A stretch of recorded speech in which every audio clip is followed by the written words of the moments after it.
ನಮಸ್ಕಾರ ಎಲ್ಲರೂ ಹೇಗಿದ್ದೀರಾ? ಎಲ್ಲರೂ ಚೆನ್ನಾಗಿದ್ದೀರಾ ಅಂತ ಅಂದ್ಕೊಂಡಿದ್ದೀನಿ. ಇವತ್ತು ನಾನು, ನನ್ನ ಮಗಳು, ನನ್ನ ಯಜಮಾನ್ರು 4 ಜನ ಹೊರಟಿದ್ದೀವಿ. ಎಲ್ಲಿಗೆ ಅಂದರೆ ಮೈಸೂರಿಗೆ ಹೊರಟಿದ್ದೀವಿ. Hi friends, welcome back to journey with ಜ್ಯೋತಿ.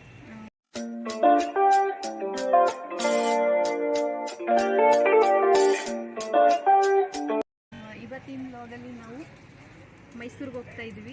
ಮೈಸೂರಲ್ಲಿ ಮದುವೆ ಇದೆ, ನಮ್ಮ ರಿಲೇಟಿವ್ಸ್ದು ಮದುವೆ ಇದೆ. ಸೊ ಅಲ್ಲಿಗೆ ಹೋಗ್ತಾ ಇದ್ದೀನಿ. ನಾನಿನ್ನೂ ಏನು ರೆಡಿ ಆಗಿಲ್ಲ, ಹೋಗ್ತಾನೆ ರೆಡಿ ಆಗ್ತಿದ್ದೀನಿ. ಜಸ್ಟ್ ಸ್ಯಾರಿ ಹಾಕ್ಕೊಂಡು ಹೇರ್ ಸ್ಟೈಲ್ ಮಾಡಿದ್ದೀನಿ ಅಷ್ಟೇ. ನಾನಂತೂ ಕಂಪ್ಲೀಟ್ ರೆಡಿ ಆಗಿದ್ದೀನಿ. ಇನ್ನು ಹೇರ್ ಸ್ಟೈಲ್ ಕೂಡ ಮಾಡ್ಕೊಂಡಿಲ್ಲ, ಒದ್ದೆ ಕೂದಲು ಹಂಗೆ ಸುಮ್ಮನೆ ಕ್ಲಿಪ್ ಹಾಕಿದ್ದೀನಿ. ಮನೆ ಹತ್ರನೇ ಪೆಟ್ರೋಲ್ ಬಂಕ್ ಹತ್ರ ನಿಲ್ಲಿಸಿದ್ದೀವಿ, ಪೆಟ್ರೋಲ್ ಹಾಕ್ಸ್ಕೊಳ್ಳೋಣ ಅಂತ. ಹಿಂಗೆ ಲಾಂಗ್ ಜರ್ನಿ ಅಲ್ವಾ, ಸೊ ಎಲ್ಲಾದರೂ ಖಾಲಿ ಆಗಿಬಿಡ್ರೆ ಅಂತ ಇಲ್ಲೇ ಹಾಕಿಸ್ಕೊಂಡು ಹೊರಟಿದ್ದೀವಿ. ನಾನಂತೂ ಮುಖಕ್ಕೂ ಒಂದು ಕ್ರೀಮು ಕೂಡ ಹಾಕಿಲ್ಲ. ಸ್ನಾನ ಮಾಡಿ ಸ್ಯಾರಿ ಪಿನ್ ಮಾಡಿಕೊಂಡು ಜಸ್ಟ್ ಒಂದು ಸ್ಟಿಕ್ಕರ್ ಇಟ್ಕೊಂಡಿದ್ದೀನಿ. ಹೋಗ್ತಾ ಇನ್ನೇನು ಮೈಸೂರು ಸಿಕ್ತು ಅನ್ನುವಾಗ ಸ್ವಲ್ಪ ಕ್ರೀಮೆಲ್ಲ ಹಾಕ್ಕೊಂಡು ರೆಡಿ ಆಗ್ತೀನಿ. ಕಿವಿ ಜುಮ್ಕಿನೂ ಕೂಡ ಸ್ವಲ್ಪ ಭಾರ ಇದೆ, ಹಾಗಾಗಿ ವೆಯ್ಟ್ ಆಗುತ್ತೆ ಅಂತೇಳಿ ನಾನು ಹಾಕಿಲ್ಲ. ನಾವು ಕನಕಪುರ ಮಾರ್ಗವಾಗಿ ಹೊರಟಿದ್ದೀವಿ. ದಸರಥ ಹೈವೇನಲ್ಲಿ ಹೋಗಿದ್ರೆ ಬೇಗ ಹೋಗ್ಬೋದಾಗಿತ್ತು, ಒಂದು 2 ಅವರ್ ಜರ್ನಿ. ಇಲ್ಲಿ ನಮ್ಮ ನಾದಿನಿನೂ ಬರ್ತಾರಲ್ಲ, ಅವರೊಬ್ಬರೇ ಬರ್ತಾ ಇರೋದು. ಸೊ ಅವ್ರನ್ನೂ ಪಿಕ್ ಮಾಡ್ಕೊಂಡು ಹೋಗೋಣ ಅಂತ ಹೇಳಿ ನಾವು ಕನಕಪುರ ಮಾರ್ಗವಾಗಿ ಹೊರಟಿದ್ದೀವಿ. ಸಾತ್ನೂರಲ್ಲಿ ನಮ್ಮ ನಾದಿನಿನ ಕರ್ಕೊಂಡು ಅಲ್ಲಿಂದ ನಾವು ಮೈಸೂರಿಗೆ ಹೊರಡಬೇಕು.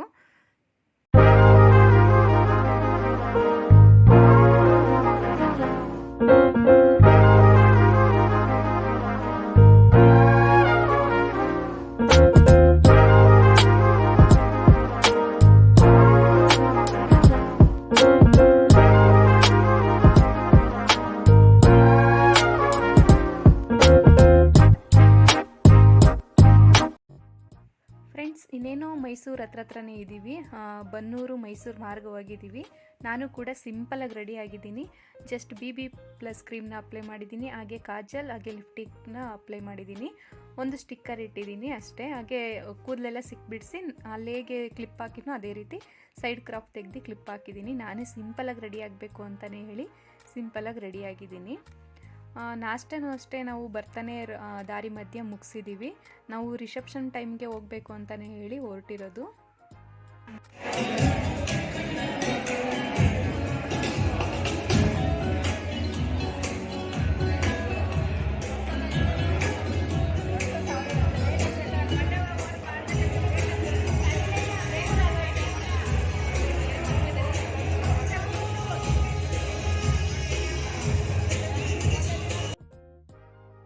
ಹುಡುಗ ಹುಡುಗಿ ರಿಸೆಪ್ಷನ್ಗೆ ರೆಡಿ ಆಗೋದಕ್ಕೆ ಅಂತ ಹೋಗಿದ್ರು. ಮಿಕ್ದವರೆಲ್ಲ ದಾರಿಯೆಲ್ಲ ಮುಗಿಸ್ಕೊಂಡು ಊಟಕ್ಕೂ ಕೂಡ ಹೋಗಿದ್ರು. ನಾವು ಕೂಡ ಇಲ್ಲೆಲ್ಲ ಕೂತ್ಕೊಂಡು ಮಾತಾಡ್ತಾಯಿದ್ದೋ. ಇವರು ನಮ್ಮ ಅತ್ತೆ 3 ದಿವಸ ಮುಂಚೆಗೆ ಬಂದಿದ್ದರು. ಸ್ವಂತ ತಂಗಿ ಮಗನ ಮದುವೆ ಅಲ್ವಾ, ಹಾಗಾಗಿ ಅವರು 3 ದಿವಸ ಮುಂಚೆಗೆ ಬಂದಿದ್ದರು.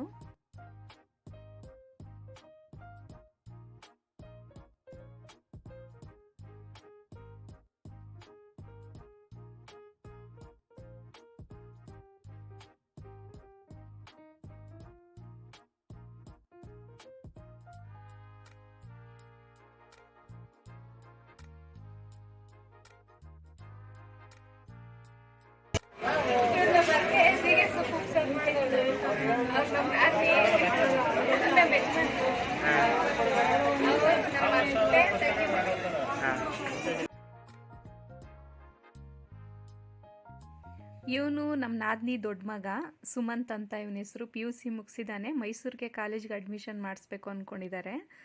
ಸರಿ, ನಾವು ಊಟಕ್ಕೆಲ್ಲ ಬಂದಿದ್ದೀವಿ. ಊಟ ಮುಗಿಸ್ಕೊಂಡು ರಿಸೆಪ್ಷನ್ ಹಾಲ್ಗೆ ಹೋಗಬೇಕು. ಊಟ ಎಲ್ಲ ಮುಗಿಸ್ಕೊಂಡು ಬರೋ ಅಷ್ಟರಲ್ಲಿ ರಿಸೆಪ್ಷನ್ ಶುರು ಆಗಿತ್ತು. ಇವರು ನಮ್ಮ ಅತ್ತೆ ತಂಗಿ, ಇವ್ರನ್ನ MGಗೆ ಮದುವೆ ಮಾಡಿಕೊಟ್ಟಿರೋದು. ಇವ್ರ ಮಗಂದೇ ಮದುವೆ. ಆ ಮದುವೆಗೇ ನಾವೆಲ್ಲ ಬಂದಿರೋದು ಇವತ್ತು ಫ್ಯಾಮಿಲಿ ಸಮೇತ.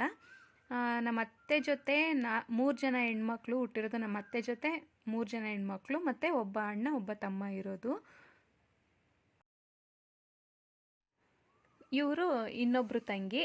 ಚಿಕ್ಕತ್ತೆ ಚಿಕ್ಕ ಮಾವ ಆಗ್ಬೇಕು ನನಗೆ. ನಮ್ಮ ಯಜಮಾನ್ರಿಗೆ ಚಿಕ್ಕಪ್ಪ ಚಿಕ್ಕಮ್ಮ. ಇವ್ರನ್ನ ಮಾಂಬಳ್ಳಿ ಕೊಟ್ಟಿರೋದು. ನಮ್ಮ ಅತ್ತೆ ಕಡೆ ಫ್ಯಾಮಿಲಿಯಲ್ಲಿ ಈ ಮದುವೆ ಕೊನೆ ಮದುವೆ. ಅಂದರೆ ಇವ್ರ ಅಕ್ಕ ತಂಗಿ, ಅಣ್ಣ ತಮ್ಮ ಎಲ್ಲರೂ ಸೇರಿದ್ರೆ ಇದು ಕೊನೆ ಮದುವೆ ಎಲ್ಲಾರ್ದು ಮುಗೀತು. ನಾವು ರಿಸೆಪ್ಷನ್ ಎಲ್ಲ ಮುಗಿಸ್ಕೊಂಡು ಚಾಮುಂಡೇಶ್ವರಿ ಬೆಟ್ಟಕ್ಕೆ ಹೊರಟಿದ್ದೀವಿ. ಲಾಸ್ಟ್ ಟೈಮ್ ಮೈಸೂರಿಗೆ ಬಂದಾಗಲೇ ಅಮ್ಮನವ್ರ ದರ್ಶನಕ್ಕೆ ಹೋಗಬೇಕು ಅಂದ್ಕೊಂಡಿದ್ದೆ. ಆ ಟೈಮ್ನಲ್ಲಿ ತುಂಬ ಬಿಸಿಲಿತ್ತು, ಬೇಸಿಗೆ ಇತ್ತಲ್ಲ, ತುಂಬ ಬಿಸಿಲಿತ್ತು, ಹೋಗೋಕ್ಕಾಗಿರಲಿಲ್ಲ.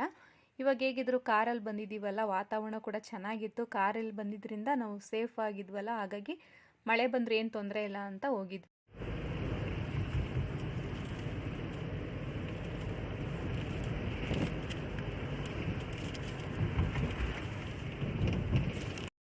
ಅಲ್ಲಿ ವಾತಾವರಣ ಎಷ್ಟು ಚೆನ್ನಾಗಿತ್ತು ಅಂದರೆ ಸುತ್ತಲೂ ಹಸಿರು, ಸಣ್ಣ ಸಣ್ಣ ಹನಿ, ಮಳೆ ಹನಿ ನೋಡೋದಕ್ಕೆ, ಆ ವಾತಾವರಣ ಸವಿಯೋದಕ್ಕೆ ತುಂಬಾ ಚೆನ್ನಾಗಿತ್ತು. ಈ ಥರ ವೆದರಲ್ಲಿ ನನಗೆ ಟ್ರಾವೆಲ್ ಮಾಡಬೇಕಂದ್ರೆ ತುಂಬಾ ಇಷ್ಟ. ನಂತರ ಇಷ್ಟಪಡೋರು ಯಾರ್ಯಾರಿದ್ದೀರಾ ಅವರೆಲ್ಲ ಕಮೆಂಟ್ ಮಾಡಿ. ಹಾಗೆ ನನ್ನ ವಿಡಿಯೋಗೆ ಒಂದು ಲೈಕ್ ಕೊಟ್ಟು ಸಬ್ಸ್ಕ್ರೈಬ್ ಮಾಡಿಕೊಂಡು ಸಪೋರ್ಟ್ ಮಾಡಿ. ನಿಮ್ಮ ಒಂದು ಲೈಕ್ ನನಗೆ ತುಂಬಾ ಪಾಸಿಟಿವ್ನೆಸ್ ಕೊಡುತ್ತೆ ವಿಡಿಯೋ ಮಾಡೋದಕ್ಕೆ ಅಂತ ಹೇಳ್ತೀನಿ. ಮೇಲ್ಗಡೆ ಹೋಗ್ತಾ ಹೋಗ್ತಾ ತುಂಬಾ ಇಷ್ಟ ಆಗ್ತಿತ್ತು ನನಗಂತೂ. ನಿಮಗೆ ಕಾಣ್ತಿರ್ಬೋದು ವಿಡಿಯೋ ನೋಡ್ತಿದ್ದೀರಲ್ವ ಎಷ್ಟು ಚೆನ್ನಾಗಿದೆ ಅಂತ. ಫೈನಲಿ ನಾವು ಮೇಲ್ಗಡೆ ಬಂದ್ವಿ. ಅಲ್ಲೂ ಅಷ್ಟೇ ಸಿಕ್ಕಾಪಟ್ಟೆ ಗಾಳಿ ಅಂದರೆ ಗಾಳಿ, ಒಂಥರ ಚಳಿ ಚಳಿ ಚಳಿ ಅನ್ನೋ ಥರನೇ ಇತ್ತು ಮೇಲೆಲ್ಲ. ನಮ್ಮ ನಾದಿನಿ ನನ್ನ ಮಕ್ಕಳೆಲ್ಲ ಮೇಲ್ಗಡೆ ಹೊರಟಿದ್ದಾರೆ. ನಮ್ಮನೆಯವರು ಕಾರ್ ಪಾರ್ಕಿಂಗ್ ಮಾಡಿ ಬರ್ತೀನಿ ಅಂತಿದ್ರಲ್ಲ, ಅವ್ರ ಜೊತೆನೇ ಹೋಗೋಣ ಅಂದ್ಬಿಟ್ಟು ನಾನು ಅವ್ರಿಗೋಸ್ಕರ ವೆಯ್ಟ್ ಮಾಡ್ತಾಯಿದ್ದೀನಿ. ಈಗ ಮೆಟ್ಲತ್ಕೊಂಡು ನಾವು ಮೇಲ್ಗಡೆ ಬಂದ್ವಿ. ಮೇಲ್ಗಡೆ ನೋಡಿ ವೆದರ್ ಎಷ್ಟು ಚೆನ್ನಾಗಿದೆ, ಆ ಮೋಡ, ಸೈಲೆಂಟ್ ವಾತಾವರಣ, ಸಣ್ಣ ಸಣ್ಣ ಹನಿ ಮಳೆ. ನಾವು ವೀಕ್ ಡೇಸಲ್ಲಿ ಹೋಗಿದ್ರಿಂದ ಅಷ್ಟು ಜನ ಕೂಡ ಇರಲಿಲ್ಲ, ಅಷ್ಟು ರಶ್ ಅಂತ ಇರಲಿಲ್ಲ. ಅಂದರೆ ನಾವು ವಾರದ ದಿನ ಹೋಗಿರಲಿಲ್ಲ, ಇದು ಬುಧವಾರದ ವಿಡಿಯೋ, ಬುಧವಾರ ಹೋಗಿದ್ದಿದ್ದು ನಾವು. ಅಲ್ಲಿ ಕರು ಕೂಡ ಇತ್ತು, ಸೈಲೆಂಟಾಗಿ ಮಲಗಿತ್ತು. ಅದನ್ನು ನನ್ನ ಮಗಳು ಮುದ್ದಾಡ್ತಾ ಇದ್ಲು, ಬಿಡ್ತಾನೇ ಇರಲಿಲ್ಲ. ಕಡೆಗೆ ಬೈದು ಕರ್ಕೊಂಡು ಹೋಗ್ಬೇಕಾಗಿ ಬಂತು.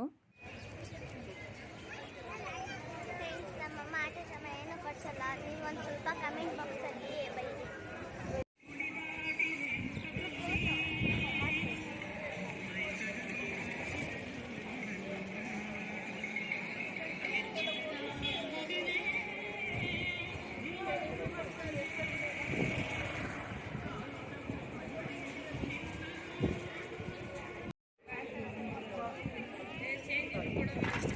ಫೋಟೋ ಫ್ರೆಂಡ್ಸ್, ದೇವಸ್ಥಾನ ಬಾಗಿಲು ಇನ್ನೂ ತೆಗೆದಿರಲಿಲ್ಲ, 3:30ಗೆ ತೆಗಿತಾರೆ ಅಂತ ಹೇಳಿದ್ರು. ನಮಗೆ ಇನ್ನೂ ಹಾಫ್ ಆನ್ ಅವರ್ ಟೈಮ್ ಇತ್ತು.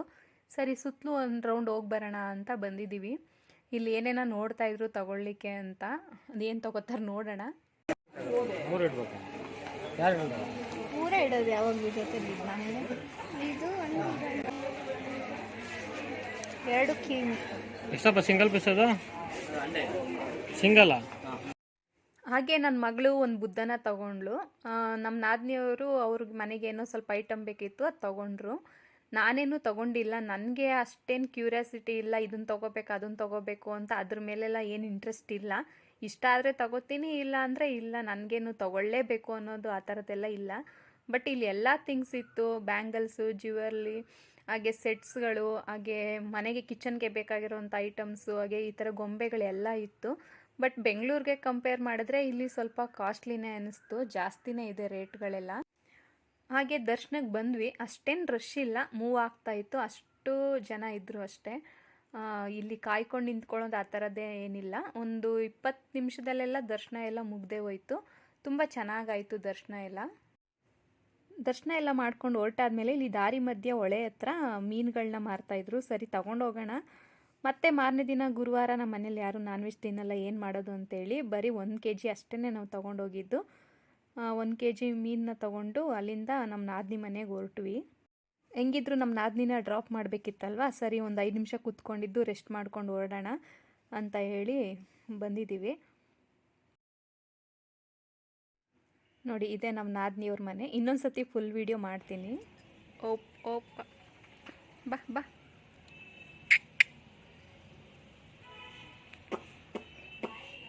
ನಂಗಂತೂ ಭಯನಪ್ಪ,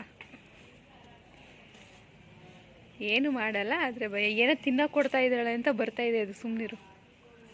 ಹುಲ್ಲೆ ಎತ್ಕೊಬಂದು ಕೊಡಬೇಕಾದ್ರೆ. ಇದು ನಮ್ಮ ನಾದಿನಿಯವ್ರು ಸಾಕಿರುವಂಥ ಹಸು. 2 ಹಸುನ ಸಾಕೊಂಡಿದ್ದಾರೆ. ಕ್ಯೂಟ್ ಆಗಿದ್ದಾವೆ ಎರಡೂ. ನನಗೆ ಭಯನೇ, ಯಾಕಂದರೆ ಇದೆಲ್ಲ ಅಭ್ಯಾಸ ಇಲ್ವಲ್ಲ, ಸಾಕಿ ಅದನ್ನು ಮುಟ್ಟಿ ಅಭ್ಯಾಸ ಇಲ್ವಲ್ಲ, ಹಾಗಾಗಿ ಹತ್ರ ಹೋಗೋಕ್ಕೆ ನನಗೆ ತುಂಬಾ ಭಯ.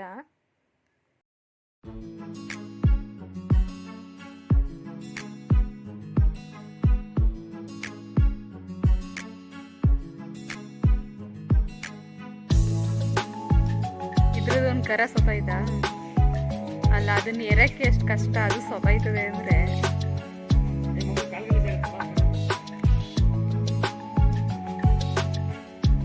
ಆದ್ರೂ ಪ್ರಾಣಿಗಳೇ ಮೇಲು, ಮನುಷ್ಯ ಇಷ್ಟುದ್ದ ನೋವಾದ್ರೆ ತಡಿಯಲ್ಲ, ಇವು ತಡಿತಾವಲ್ಲ.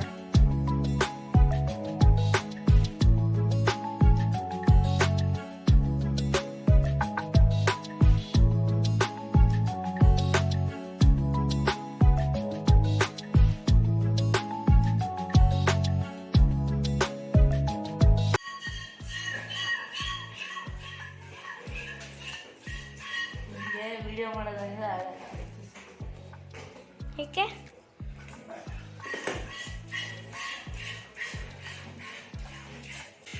ಸುಮ್ಮನೆ ಡವ್ ಮಾಡ್ತಾವನೆ, ವಿಡಿಯೋ ಎಲ್ಲ ಇಷ್ಟ ಇಲ್ಲ ಅಂತ. ನನ್ನ ಇನ್ಸ್ಟಾಗ್ರಾಮಲ್ಲಿ ಇವನವೇ ಸುಮಾರು ವಿಡಿಯೋ ಇದ್ದಾವೆ.